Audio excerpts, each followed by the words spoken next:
That's right, baby. Good evening, Fantasy Goats. It is your shepherd here. When I say JX Fantasy says let's fly, we're ready to freaking fly. That's right, guys. Happy Tuesday, June 17th. Tonight we're going to get into some plays that are going to go in the late round of your fantasy football drafts. If you want to call them sleepers, we could definitely call them sleepers. If you want to call them dart throws, we call them dart throws. They're any pick in my mind after round 10, anywhere 10 and beyond is more or less a free pick. Why do I say that, Rhino? I say it's a free pick because by then, chances are you've already drafted your starters. Yeah. So now you're just drafting your bench. So we're going to get into that just a little bit, a few moments. I figured we'll get into a little bit of news and notes. Some mini camps, OTAs have resumed. Some teams, the Giants are back in session. Yeah, Jackson Dart looks good according to Brian Dable. That's all nice. That's all well and good. He actually, according to one of the beat reporters I saw, he connected on a nice pass to, wait for it, Little Jordan. Little Jordan my Sider. guy. Little Jordan. Little Jordan Humphrey. Like last month, he was released. He was cut. They re-signed. They got him back. Oh, really? Yeah, you don't remember? Like we were saying, like the Giants already cut Little Jordan. No. Yeah, I remember that. They just need that. They need the dependable camp guy back. You know, we need you. We need you to get the water. We need you to make sure that all the guys are in good spirits. I think. Look, as true as that is, at this juncture, considering that they actually did re-sign him a few days later, I feel like he's probably a lock at this point to make the team. At what capacity? What role is he going to serve? He's depth. He's a backup. Exactly what we're going to be talking about today, folks, for your fantasy football teams. We all need it. I mean, you have to fill out the entire slate of rounds. Chances are in prototypical standardized roster, I believe would go to around 9, 10 maybe if you're going kicker, defense, and one flex. Kicker, defense, one flex, so on and so forth. Quarterback, a couple of wide receivers, a couple of running backs. That's already 5. A tight end is 6. A flex is 7.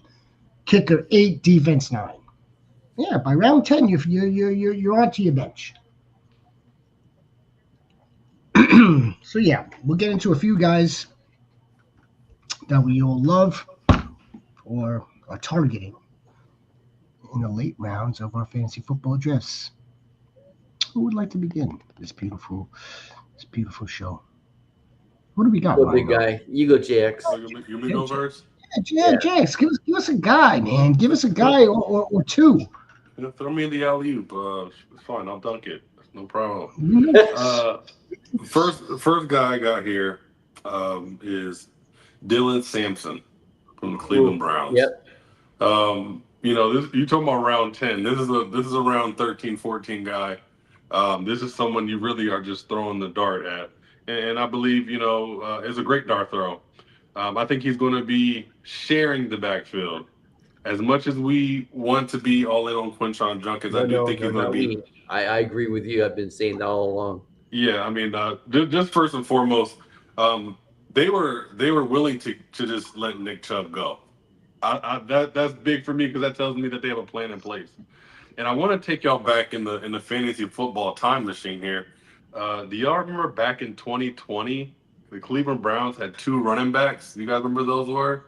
One of them was Nick Chubb. The other one was Kareem Hunt. And they both finished top 12 in points that year. Yeah. I think for Kevin Stefanski, that's the plan again. To have that thunder and lightning, for our quarterback to be uncertain. Because I know everyone wants to think it's Joe Flacco. And then also there's the fans that want it to be Shador Sanders. I mean, regardless of who it is, they're going to be leaning on the run game. And for Dylan Sampson, he's also working with the wide receivers right now That's to what's going to tell you. hone in on his wires, his receiving game. I think this is going to be a serious, he's going to be having a serious role in the offense, and they're going to be leaning on both of those guys heavily this season. I agree 100% with you. Mhm. I'm glad you brought him working with wide receiver coach too, because I saw that today. Mm-hmm. He looked good too. He does.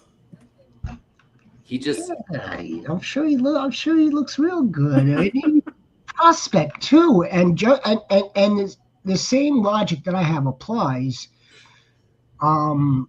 With this dude Dylan Sampson, like if he was going in last year's draft, he would have been selected higher.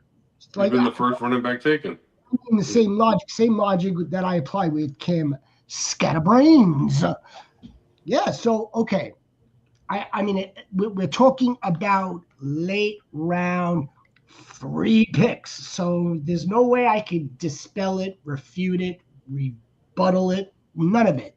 It's worth a late round. He's going to be a late round. Should this dude even not just be a thunder or a lightning, should he catapult, leapfrog Quinshon Judkins? and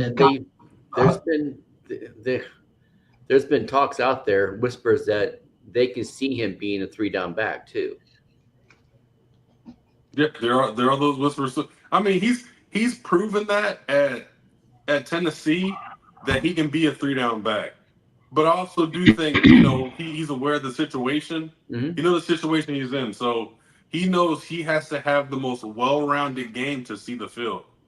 Yeah. So, like I said, with him already having that ability to be a 3-down back, and then going into camp and trying to be a better receiver, a better pass blocker, and he's already a good runner. I mean, they're going to find ways to put him on the field. Yeah, I agree. I'm just looking at our latest mock draft from last week that we did on Friday. Goats, if you're interested to see what this mock draft looks like, what I'm looking at right now, by all means, it is up on the channel right under the Fantasy Football 2025 playlist. I don't need. I'm being honest with you. I don't see Dylan Sampson now. Again, that's not an indictment on this selection by you, JX. It's not. Then I could even further refer to my draft that we had, Rhino, much earlier, a few months ago. The way too early, or not way too early Right. draft. I actually took Quinshon Judkins. I did not take Sampson. Would you take Sampson? I mean, would you take Sampson if you were the Quinshon Judkins owner, knowing that now you have the possibility of someone that may not be serviceable for you if Quinshon Judkins does kind of like take over that backfield, does command the shares of the snaps and the touches, or is this cut? Let me say this. So I'm not a big handcuff guy. I'm not. Okay, But that's all right. if Jerome Ford gets released, I am handcuffing. I am absolutely handcuffing. Absolutely. Yeah, I'm getting Jerome Ford. He also, if Jerome Ford gets released, he's probably not going to be a 14th round pick anymore. But No, I'm definitely handcuffing if Ford gets released. I'm with you. That's the other wild card of this equation, Jerome Jarius Ford. So yeah, it'll be interesting to see what kind of role he plays. Is he the backup? Yeah, that's a great point. Nevertheless, I think Sampson would have the upside over Jerome Ford. Big time upside. We know what Jerome Ford is at this point. Yeah, we know without question. And if Jerome Ford would have taken the torch with the many opportunities that he's had over the last 2 seasons, I'm not sure if they would have even spent the capital. You're on 2 running backs, not just 1, but 2. Yeah. Yeah, all right. Yeah, great. Sampson is definitely someone that you should, circle, keep an eye on, target, goats, Rhino. Especially in best ball drafts, he's a great person to target. Oh yeah. Who do we got next? I'm gonna this is a homer pick, but I'm going Matthew Stafford. He's going in the 12th, 13th round in some of these drafts I'm doing. It's just he threw for almost 3,800 yards last year, 20 touchdowns, 8 interceptions. He is missing both the Kua and Cup for most of the first part of the season, so he's just throwing to Jordan Whittington and Tyler Johnson and just Xavier Smith, whoever was out there that can catch the ball too. There's no reason why he can't build a. He can't. In 2021, he had almost 4,900 yards, 41 touchdowns. He can be somewhere in the middle of that, I think, especially this year with Devontae Adams, with a more athletic, younger tight end with Terrence Ferguson now, with an athletic running back that can catch the ball out of the backfield. With an athletic running back who's into negotiations on a contract extension. Might we add Goats? Just throwing that in there, just making sure that we've got it covered. Yeah, look, he's definitely available. He's definitely a late round target. In a one QB league, I'm not sure how many people would be looking for Matthew Stafford as their first QB, but again, second, the backup, or even like in a let's say in because a lot of leagues now have super flex, have the super flex position. Sure. So you have two quarterbacks probably in the first 7 rounds, maybe. Oh, so then you need. Okay, this is just me how I do it. I'll have a third quarterback that could move into the super flex or move into the other quarterback spot on the bye week. Without question, this is a crafty veteran. He's got a whole bunch of toys, whole bunch of weapons. He's got a fantastic head coach in a fantastic system. If the offensive line holds together, keeps him protected. If he doesn't, injure himself to the point where it may cost him a game or two. But again, we can't really play that game. what I would endorse and agree with here, and I'm sure JX would as well, is look, if you're in the market for a backup quarterback past this round in this part of your draft, you could probably do worse. This would be someone that would be a good backup quarterback should, knock on wood, something happen to your starting. If he does take off, then he's a good. If he takes off, yeah, I mean, then he could be a league winner. Then you're sitting in a position every Saturday night, which we welcome. Yes. On whether or not you should be starting Matthew Stafford versus whoever you may have drafted several rounds earlier. So yes, in that respect, sure, you could definitely play a matchup game on a weekly basis, and let's again, there's no reason for us to think that Matthew Stafford's going to struggle, is there? No. There's not. I mean, he had a good. You pointed it out. He had a good season. This is a Hall of Fame quarterback we're talking about. Yeah, it's again. If you wanted JJ McCarthy, and he went 2 picks before you in round 13, and you are again, you want to fill the necessity of having a backup quarterback. There's nothing wrong with that pick. Mm-mm. There's not. I'm gonna stick with quarterback. Now, a little disclaimer: I've got 2 of them. I got 2 quarterbacks. I'm gonna go a little bit higher up though, and I'm gonna go into the class of this would be my starting quarterback. I'm gonna go with Dakota. That's right. Dakota Rain. Yeah, that's right. I'm going to go with Dakota Prescott. I know Prescott, Arizona. I'm going to go with Dak. If you're Right. if you're sitting back and you didn't want to go ahead and get Bo Nix in the mid rounds, if you didn't want to get Baker Mayfield around the same area, if you weren't in the Lamar Jackson and Josh Allen business, now you're definitely waiting on a quarterback. Now Kyler Murray goes in the 8th round. It's the 9th round. Only a couple people left didn't select a quarterback. I won't have a problem drafting Dak Prescott. Would you draft him before you draft like Justin Herbert? Herbert's going about the same, around that same area. It's close. It really is. I think I would go with Dak as much as I love.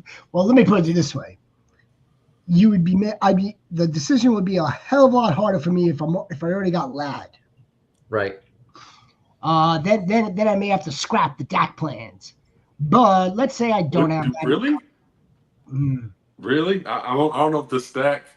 I don't know if the stack is worth giving up on Dak. I think Dak is probably the biggest discount on quarterbacks right now. It would make it harder. And yeah, Justin Herbert last our mock draft this past Friday, both in the 10th round. So yeah, but yeah, JX, as you're alluding, I mean, like he's kind of eerie, similar to like CMC the last few years. On even years, he gets hurt. On odd years, he winds up throwing over 4,000 and 30 plus touchdowns. Yeah. So like his last season in 2023, full season, he was a rock star. Oh, yeah. We know what happened last year.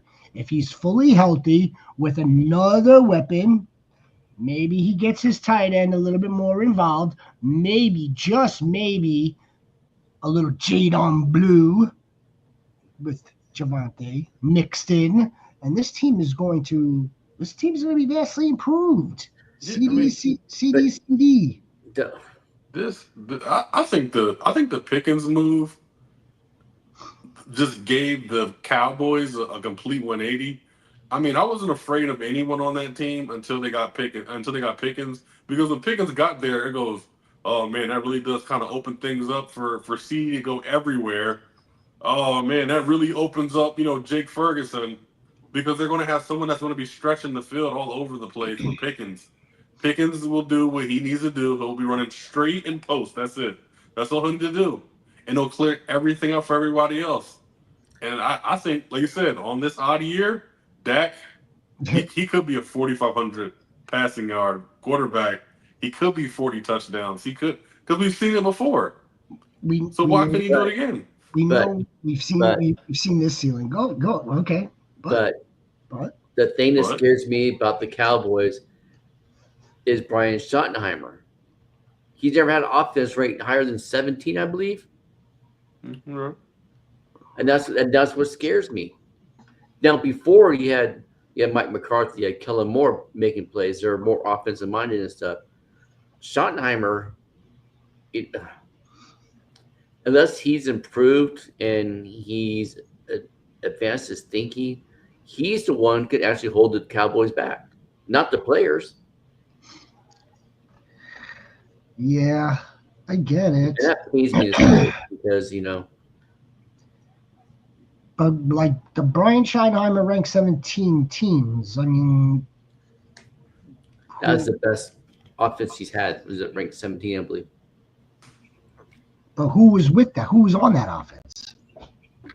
That's the question. Yeah, but he's had good offenses, good offensive players.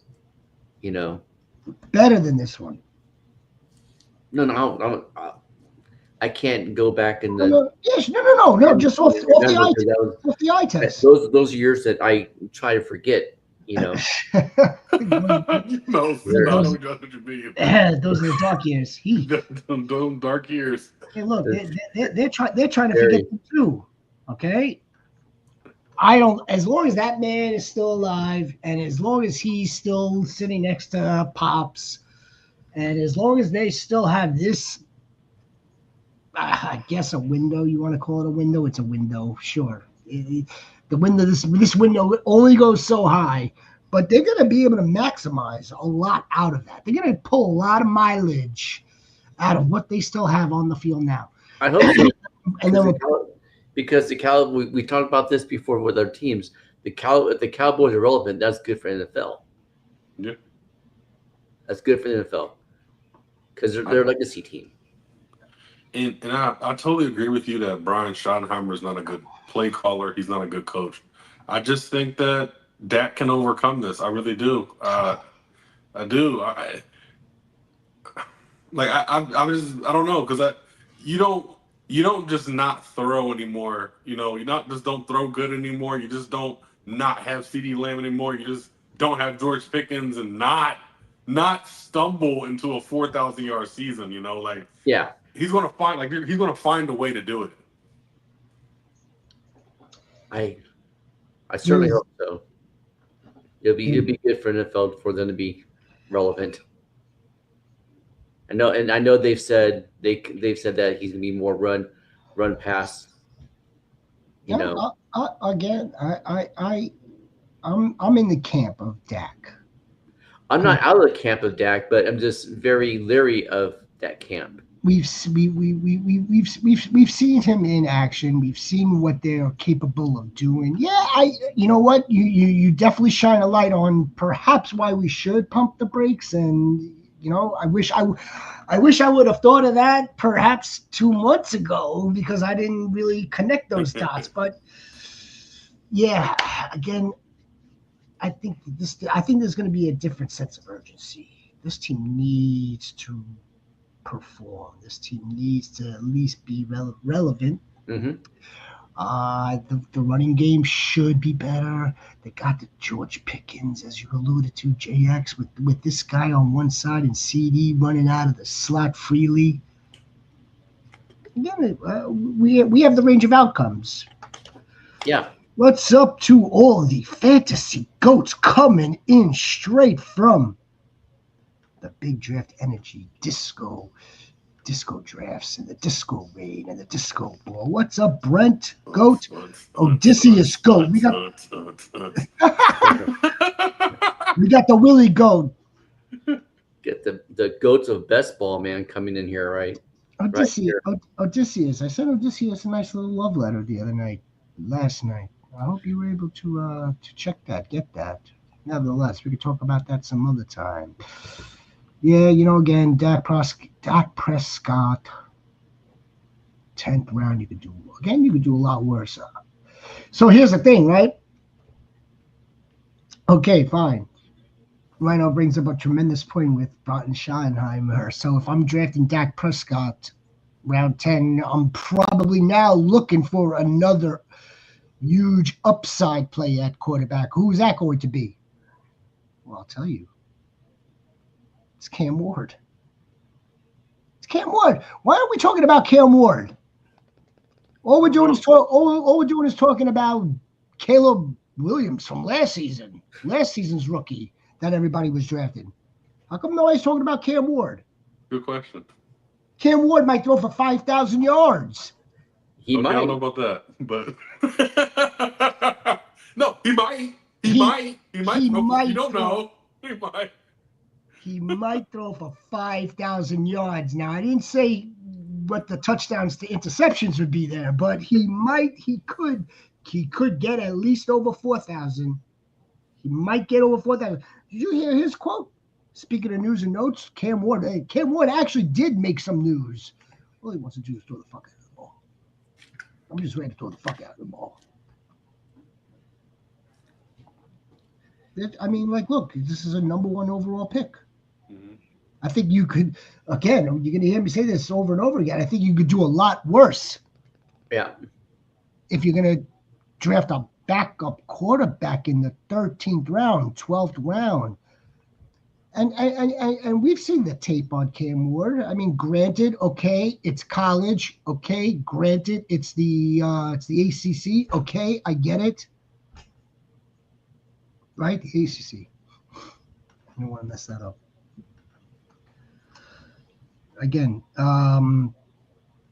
I guess, a competent wide receiver, aging competent wide receiver. He's got some other weapons there. He's got a young tight end. They brought in his own familiar wide receiver that should help him. Mhm. He's got the head coach. They probably have a good schedule. Here's where I would They have a good running game too to lean on too. I'm not sold on that, but we could get into that. We could get into that in another show. There's something that's bothering me about that running back room, but again, that's for another show. Cam Ward, though, I mean, if we think that a number one pick is not going to at least garner consideration to be your backup quarterback, then I mean, okay, again, free pick. He'll start off on waivers. If he winds up looking like a first round quarterback, if he winds up winning ball games, if he's throwing 2 to 3 touchdowns a game, someone else is going to pick him up in week 4. You might as well be the one to already have him on your team. Agreed. Speaking of Rhino, when you mentioned just before when it came to Herbert, so it reminded me of last season with the Fantasy Goats Invitational.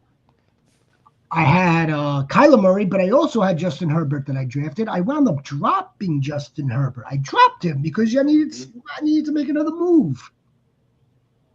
I wound up getting Justin Herbert back. That's just that's just the nature of playing the game. I know. Yes, it's a shell game sometimes where you're dropping.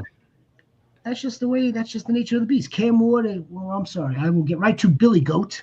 Billy Goat. I like that. Billy Goat. Cam Ward and Ridley are this year's Daniels and McLaurin. Jason Goat. I honestly think someone else is going to emerge there. I think Calvin Ridley will serve a significant role, but I don't know if it will be that. What's our ceiling for Calvin Ridley? What is it? Maybe 1,100? Yeah. Yeah. Around 90 catches. 85, 90 catches. So I actually agree with Jason here a little bit, but more towards the side of McLaurin. I think touchdowns. I think Ridley could do like either the high yards or high touchdown type season like Terry McLaurin did. So he could have 1,400 receiving yards and let's say 6 touchdowns, or he could have 12 touchdowns and 1,100 receiving yards. Yeah. But I just don't see the what's his name? The Jalen Daniels upside of Cam Ward. He just can't run the football like Jalen Daniels. But I can see where Jason's kind of going with that. Yeah. And Billy, look, I'm saying 5,000 yards. It's more of a play on how he wants to throw the fuck out of the ball. No, he does. I don't know if he's actually going to get close to that. I think he could definitely get over 4,000. I mean, this guy's he's almost like a Jameis Winston 2.0. He's a better version of Jameis Winston, as far as I'm concerned. Yeah, he's definitely aggressive. His head coach. And he's yeah. All right, yeah. Elik Ayomayer, that's it. Yes. Elik Ayomayer. I already know I can't say that name, so I wasn't going to try. Ayomayer.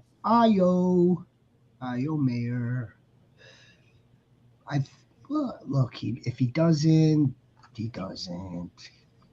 I'm a Cam Ward guy.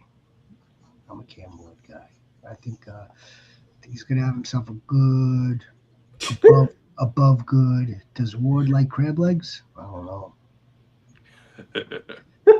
Billy Goat Gruff. Who's got another player for us? Go, Jack. I got you.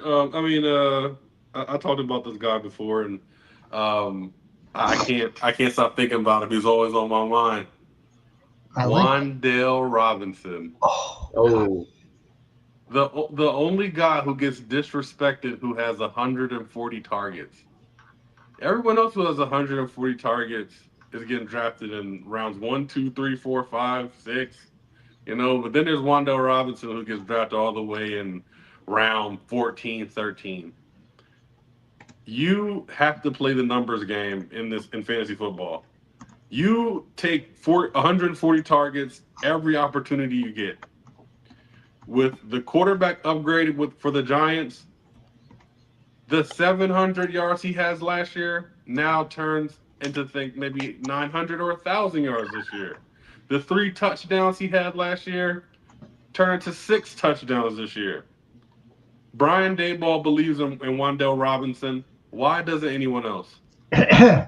Because what was his average yard per catch, like 3.2 or something like that? Yeah, it was like 6 yards, yards per catch. And then plus I like Wan'Dale Robinson too. I would take a flyer on him, but then I might take a flyer on Darius Slayton now because the fact that that's the hot name right now coming out of camp. I wouldn't, but if I was given choices that I don't like, then no, I think the name to look out for that could potentially emerge, other than Wan'Dale Robinson, just to solidify a wide receiver 2 role, would possibly be Jalen Hyatt. I'm hearing that too. Yeah. Who they're saying is kind of sort of looking like a different player. But again, we've heard this story before. We've heard this many, many, many different players spanning many, many years. He looks like a different sort of player.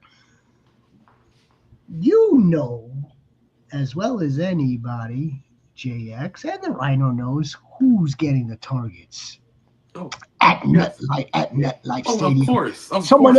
Someone else needs to as well, though. Somebody else definitely should get balls, should get attention, just to draw coverage away from the man himself, Malik Goat Neighbors, wide receiver 1, 2025, heading into 2026. That's why you heard it here. Now that take I'm going to really stand by.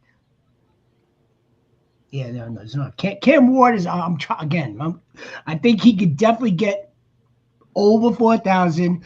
He says he's going to throw the damn out of ball. Malik Neighbors, on the other hand, will finish wide receiver 1. But again, different show, different conversation. Right now is late round free picks. Wan'Dale Robinson is certainly free.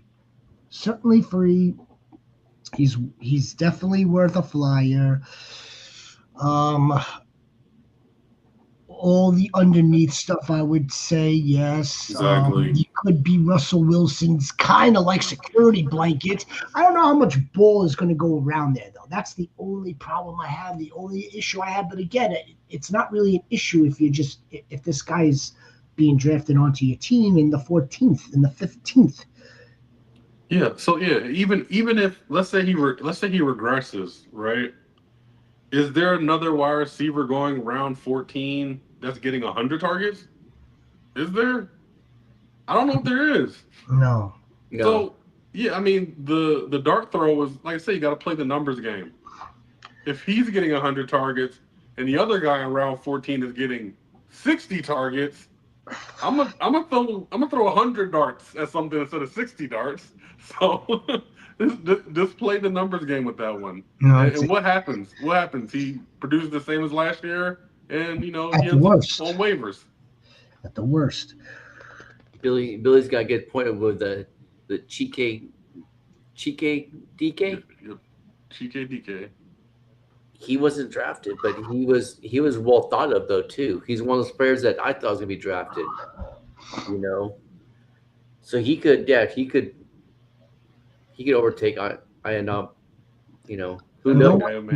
No one in their right mind said that Nick Westbrook-Akine was going to have 9 touchdowns, 10 touchdowns last season. I mean, of course, any one of these dudes, absolutely. Mm-hmm. It's just a matter of who Cam Ward is going to find open, who's going to be open, who's going to be on the field. It could be any one of these dudes. I'm sure. Yeah, obviously Calvin Ridley being the veteran of all veterans for this team. Who else did they brought in somebody else's, but I'm not so concerned with that. And Nico Collins, wide receiver 1 overall. You know what? I'm so glad that you brought up Nico Collins, Billy Goat.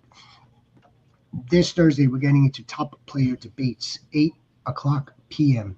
Eastern. Please join us. Please like the show. Please subscribe to the Fantasy Goats channel. We're coming at you all season long. Top player debates, Nico Collins will be on the sheet. I'm not sure if I agree with him being wide receiver 1 overall, but it's in the range of outcomes. It is in the range of outcomes. It is. Billy Goat, great point. Appreciate that. Adam Thielen, 100 targets going in the 14th round. Adam Thielen's a good candidate. Absolutely. But you know what? But for Adam Thielen, he got increased competition in Carolina. Yeah. Wandell is the slot. Like Wandell is absolutely the slot. He has to worry about Tet. He has to worry about Coker. He has to worry about mini camp star Jimmy Horn Jr. Thielen has a lot of competition. Don't forget. Leggett. Leggett too. That was horse hooves. Okay. That's right. Okay. That's right. He loves his horses, and I love Xavier. I think when it's all said and done, I think Xavier Leggett is someone you should definitely be looking at. Absolutely. Now, Thielen is not wrong here. No. Thielen could definitely be selected here. There's a certain level of comfortability that I'm sure Bryce Young has with him operating outside. The only trouble, again, I could poke holes at any one of these, especially late round players. Oh yeah. The only trouble I would think of with Adam Thielen is how much is he going to play? Yeah. When he's on the field, I have no doubt in my mind that he's definitely going to be a first or second read option. How much is he going to be on the field? That would be my. I'm sure Dave Canales would like to see him play 17 games, not 8 games. I think Xavier Leggett is someone that I have down, Rhino. Yeah. Xavier Leggett. He looks like someone that is on a mission. He looks and is built like DK Metcalf. But he looks like he's on steroids. He's absolutely he's yoked. He's yoked. All the raccoons he eats, man. He is a former second rounder. First rounder. Oh, yeah, I did have that right. I'm crossing him up with Jonathan Brooks, I think.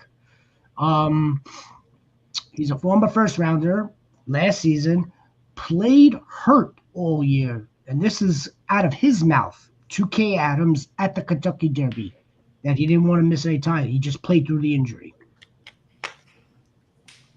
They drafted Tet McMillan, and this will just cease all opportunity, or allow, I should say, all opportunity for Xavier to get to just beat up on man-to-man coverage or just like sit down in a zone. Pick your poison. I think he's a smash. Smash round 11, round 12.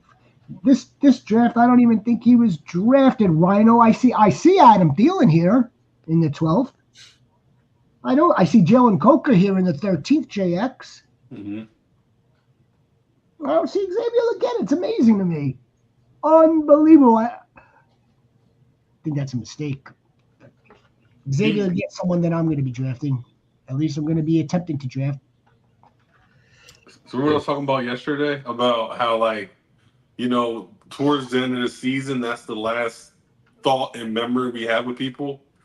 I think for a lot of people, why he's falling and why he's being passed over, because I just had a startup dynasty. He was getting passed over so many times. He was like ADP, like startup dynasty, like round 10 or 11, but he didn't go to like round 15 or 16. But I think that the last thing that people remember is him dropping the ball against the Eagles, dropping the ball against the Saints, dropping the ball. And I know he was injured, but I just like that's what everyone's last image of him is. So that's kind of what people think of him as. Yeah, all right. I mean, call it like the rookie dropsies. So the big fella, Christian Kirk, one of the best late round value picks you can make in fantasy football this year. Period. Thank you, because he's already given us the you're welcome. Yeah, look, I mean, they brought in Christian Kirk well before they even drafted any of those guys. So I figure that they would factor him into their rotation or to start for the Houston Texans, and then probably factor in Jalen Noel into that rotation. It's again, we're drafting him late, non-best ball. I mean, he's going to be on your bench. If you're going to plug him in on a bye week or for an injured player, you got to hope that we're getting him on a spike week. But he's definitely he's a proven veteran. He was Trevor Lawrence's favorite wide receiver for several years. Yeah, he's a good veteran. He's a good veteran. I'm not sure what his full potential or full upside, his full ceiling would be. Guys like Christian Kirk, I mean, he's okay for me. He's okay. Yeah, no. I get that. They just brought in a lot of competition, and I'm a big fan of Jalen Noel. So me being the biggest fan of Jalen Noel is taking me off of Christian Kirk by default. So like I'd rather pick Jalen Noel in round 14 than Christian Kirk. I'm just being biased though. And see, we also I hate to bring it up, but we might as well, because again, we are talking about some late round free picks. CJ Stroud would fall into this category as well. CJ Stroud is going as a late backup quarterback. I think a lot of analysts, creators, commentators are kind of like on the fence with CJ Stroud. Like, yes, okay, so they brought in a bunch of weapons for him, considering what they've lost last season. But still, I think we also got to pay attention to whether or not CJ Stroud is going to be able to support a Nico, a Christian, maybe a Jaden Higgins. Seems like a crowded wide receiver room to me. A little bit. And how much did the O-line improve? I'm not sure it improved at all. The Band-Aids, Yeah. That's the thing too. For again, though, I mean, look, Christian Kirk, 10 or beyond, the pick can't be considered bad. It's a free pick. All right, I got one more too. I'm listening. I'm ready. Disco's ready. We're all ready. Dante Thornton Jr. Dante Thornton. He's out there with the ones. You're hearing JPJ, freaking the center, talk about him, how amazing he is. You're seeing everybody talk about not only him but Jack Best. But everybody knows my love for Jack Best is strong. So, but Dante Thornton is turning heads. He's playing out there with the ones right now. He's something I'm taking a dart throw on. Definitely, dude. He's 6'5", 205, runs a 4.3 with Geno Smith. Yeah, those are deep. That's like freaking. He's like the size of DK Metcalf. He's just a little bit raw still, but man, he might be turning some heads this year. You know what upset me the most about those reports? They're like, oh yeah, Dante Thornton and Jacoby Myers out there with Trey Tucker. Like, get Trey Tucker out of here. I'm seeing they're what I'm seeing is they might be running out Jack Best, Jacoby Myers, and Thornton, and that's what I have been saying too. I've been seeing Jacoby in the slot. Is it Trey Tucker or Trey Turner? Trey Tucker, right? Yeah. Trey Tucker on one side and Thornton on the other. Man, leave that Trey Tucker experiment alone. No. Put Jack Best out there. Let him run with the ones. He's had 2 years to do something. No, they're going to put their three best wide receivers out there, along with freaking Bowers. The only time Thornton or Jack Best might sit when they do the 12 personnel with the Myers and Bowers, So, This is so here's the thing. this is the first time in I don't know how long that I've been this excited about the Raiders offense, man. I might be more excited about the Raiders offense than the Rams offense. That tells you a lot right now. Shame on you, but I I know. understand. So I think Billy is illustrating Yeah. it perfectly right now. I mean, there it is right there. Jack Bauer, Jacoby, Ashton, and then you got your rookie, Dante Thornton. Yep. Maybe Jack Besh, Jack Besh still only mini camps. He's got the time. He'll have all of preseason to, solidify what his role is going to be. However, They obviously like him, but again, yeah, the Raiders. I don't know. Is Geno Smith going to be able to support all these guys? One has to go. Someone's going to have to be sacrificed. Now, again, it'll be Tucker. so yeah, it's very It's just possible. a draft capital alone. Very possible. Very possible.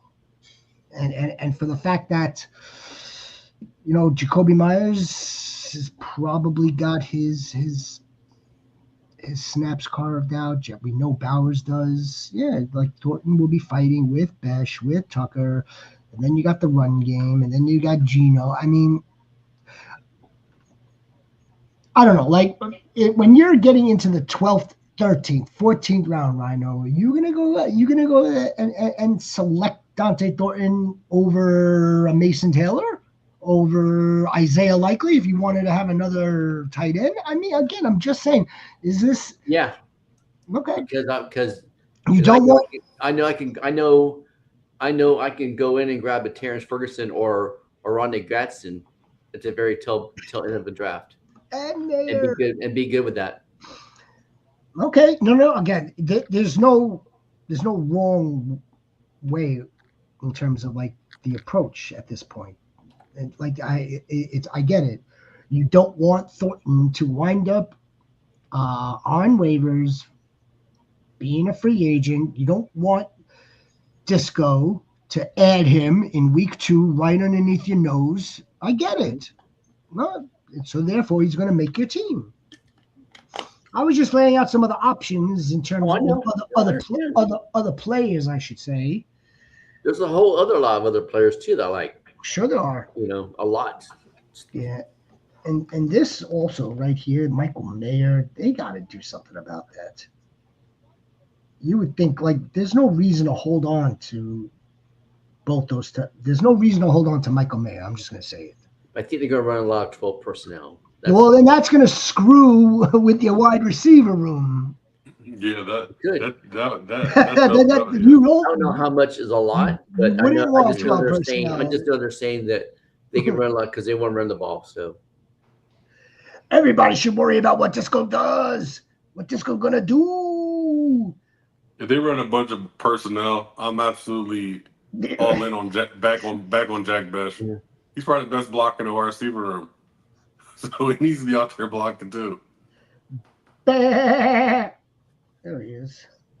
Ladies and gentlemen, boys and girls, the one and the only Hulk goat of goats, the 1.01, the Husot, is in the lab with us, joining us from the confines of his other lab, of our other lab, out on the West Coast.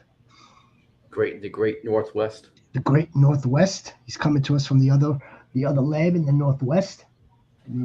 We must have labs in all time zones. That's the goal. That's the objective. Again, guys, oh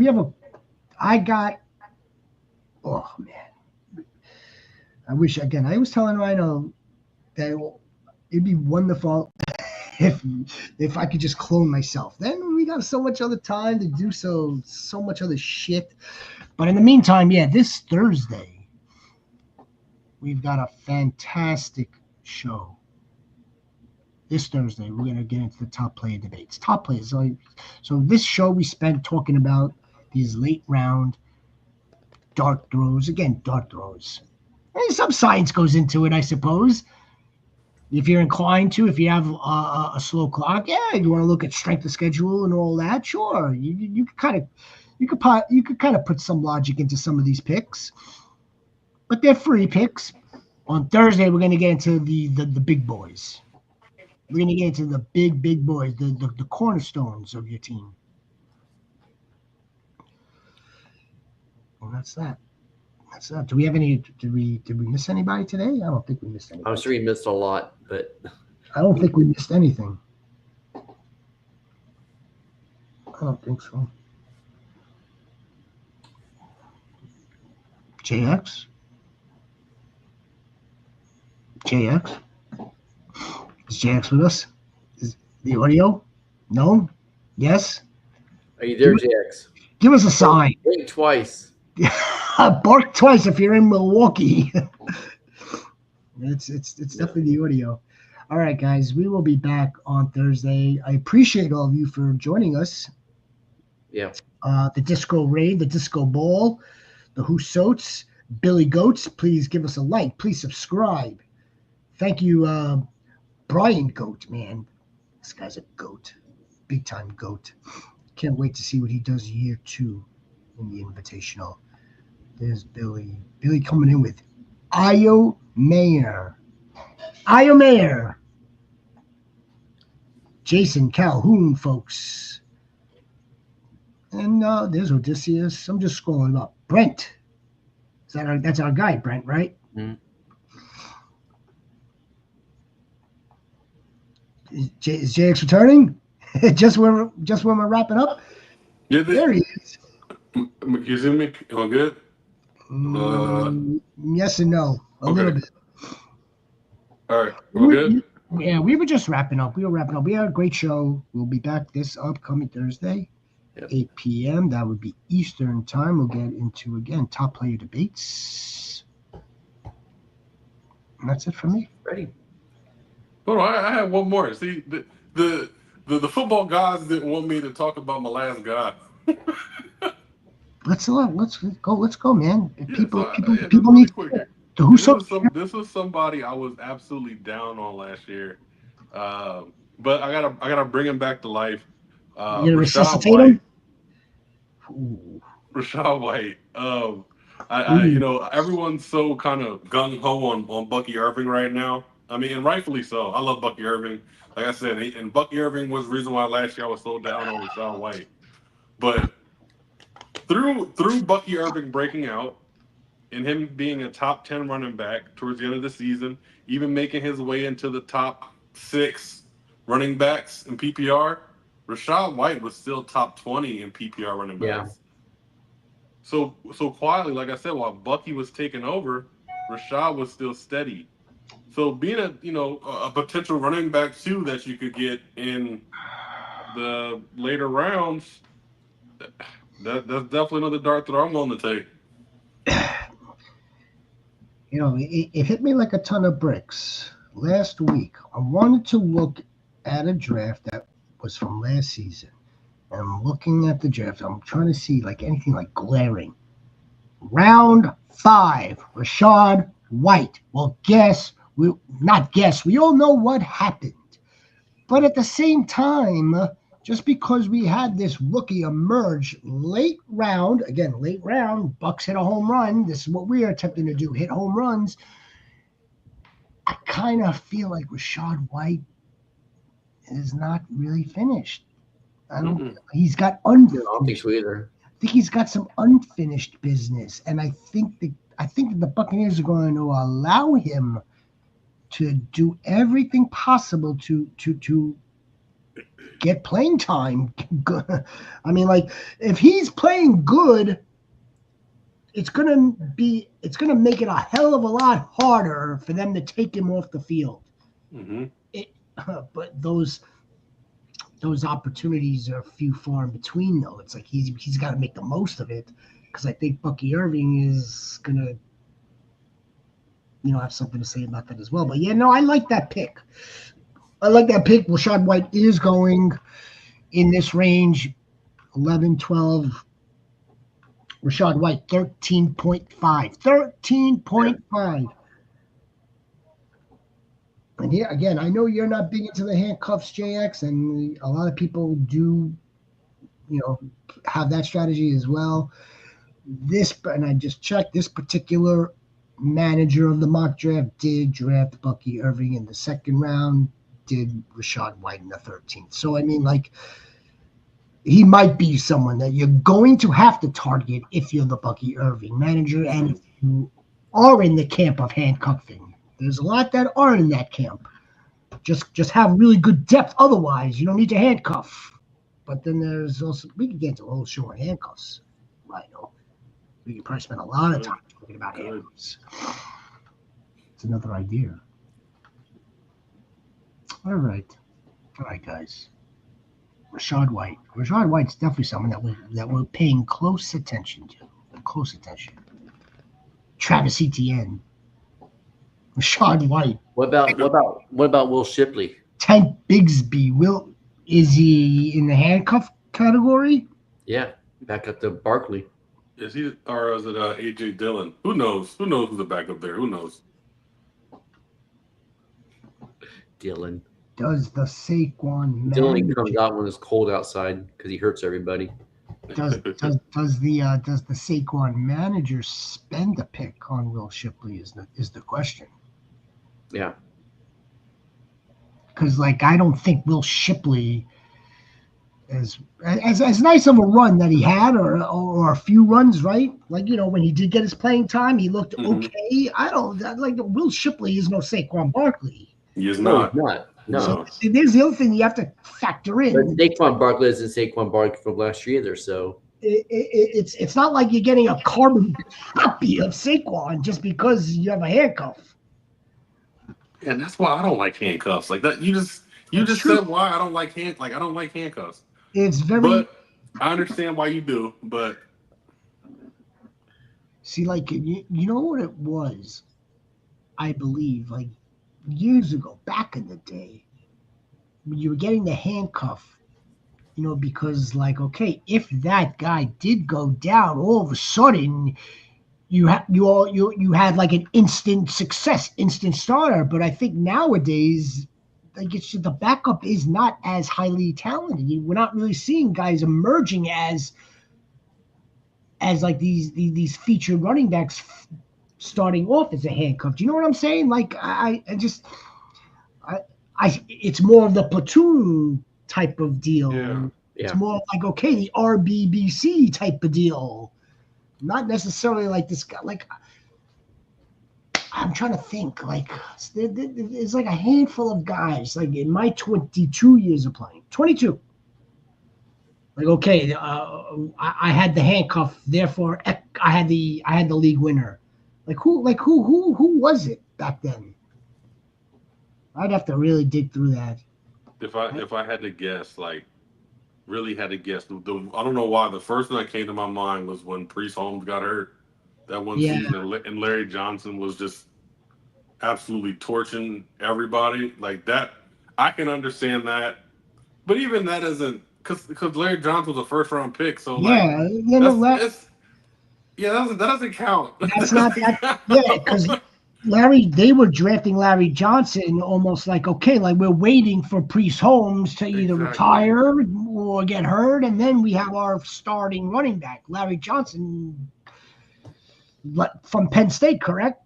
Yeah, from Penn State. Yeah. Yeah, much like dudes that have come after him from Penn State.